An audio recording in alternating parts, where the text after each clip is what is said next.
uh, these other nations would sacrifice their children to these little idols, these gods. And Moloch, yeah, so anytime abortion happens, a lot of people equate the spirit of Moloch, the familiar spirit of Moloch, to abortion.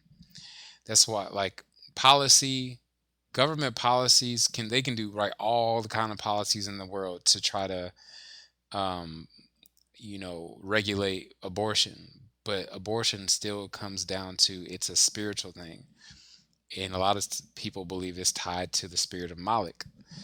Uh, I saw somebody posted once like how similar it is. Like if a woman says, or even a couple, could be a guy too, because a guy sometimes might tell his woman, his girlfriend, wife, to have an abortion, and it's like the logic goes, I'm poor, I don't have money to take care of this child, and I'm not going to place them up for adoption. So to make my life easier and make the child's life easier, or the child we've been told might have a terminal sickness, and I don't know what I would do in that situation. I heard one of my coworkers overheard them today saying, I guess one of them's pregnant, and they were saying that they hope their child doesn't have any disabilities, whatever. Anyway, the logic goes, I don't want to have it. A lot, this is not. I'm not saying this is every woman's logic that has an abortion. Don't get me wrong here.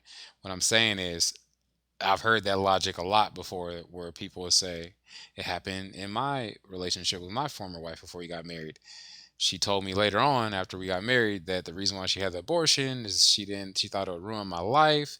She knew I was trying to go to law school and she knew that my brother struggled and all this stuff.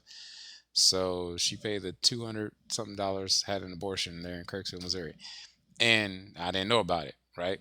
And so the logic a lot of times that this lie from the enemy is that, oh, you're by getting rid of this child your life will be easier, and that's couldn't be further from the truth, because if you talk to most of these ladies, they deal with nightmares for the rest of their life. They deal with shame and regret. We talking about, Bork?